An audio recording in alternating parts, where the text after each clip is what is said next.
প্রতিবাদ বন্ধ করা যাবে না।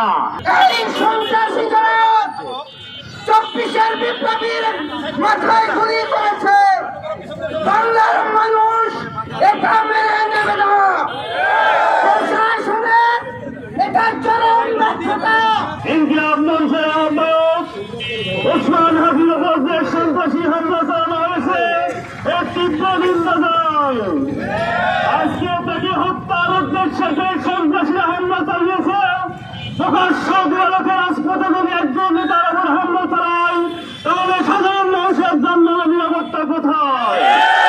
আজকে আমরা প্রশাসনের দৃষ্টি আকর্ষণ করে বলতে চাই যে জুলাই বিপ্লবীদের রক্তে বাংলাদেশ বিনির্মাণ হচ্ছে, সেই নেতৃবৃন্দের উপর যদি হামলা হয় ছাত্র সমাজ মনে থাকবে না। উপস্থিতি আজকে এখান থেকে স্পষ্ট ভাষায় বলে দিতে চাই যে সকল সন্ত্রাসী আজকে ওসমান হাদির উপর হামলা চালিয়েছে তাদের দ্রুত আইনি আওতায় নিয়ে গ্রেফতার করতে হবে, তাদের পরিচয় অবস্থান নিশ্চিত করতে হবে। এই নেপথ্যে কারা, কোন রাজনৈতিক দলের ছত্রছায়ায় হাদির উপর হামলা করা হয়েছে এই সুস্পষ্ট জবাব প্রশাসনের কাছে আনতে চাই। সুষ্ঠু নির্বাচন হলে তারা ক্ষমতায় যেতে পারবে না। যার জন্য নির্বাচনকে বানচাল করার জন্য তারা ষড়যন্ত্র শুরু করেছে।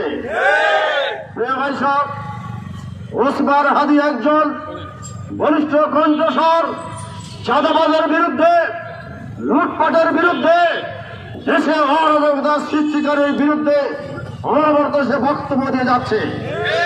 ওসমান হাদিকে গুলি করে এই প্রতিবাদ বন্ধ করা যাবে না। ওসমান হাদির কণ্ঠস্বর কোটি জনতার কণ্ঠস্বর, ঠিক না? প্রিয় ভাই সব, আমি সরকারকে হুঁশিয়ার করে দিতে চাই, সুষ্ঠু নির্বাচন দিতে যদি চান আপনাদেরকে এইসব দুর্নীতিবাজ, লুটেরা, চাঁদাবাজ এবং খুনের ব্যাপারে নরম হয়ে চললে হবে না। কঠোর হস্তে এগুলো দমন করতে হবে। ওসমান হাদিকে যারা গুলি করেছে, খুনের উদ্দেশ্যে মাথায় গুলি করেছে, এইসব খুনিদেরকে খুঁজে বের করে শাস্তি দিতে হবে। কোন গোষ্ঠী এবং কাদের ইশারায় এই ধরনের হত্যাকাণ্ড শুরু করেছে এদেরকে বের করতে না পারলে এই সরকার ব্যর্থ হবে সঠিক নির্বাচন দিতে, ঠিক কিনা? এই হামলাকারীদেরকে খুঁজে বের করতে হবে। বিপ্লবের মাধ্যমে বাংলাদেশের জনগণ যখন সিদ্ধান্ত নিয়েছে নতুন একটি বাংলাদেশ এই বাংলাদেশের বুকে কায়েম হবে, এই এক হাদিকে গুলি করে হত্যা করে এই নস্যাৎ করা যাবে না। নতুন বাংলাদেশ আমরা সৃষ্টি করে ছাড়বো, নতুন বাংলাদেশ আমরা কায়েম করে ছাড়বো।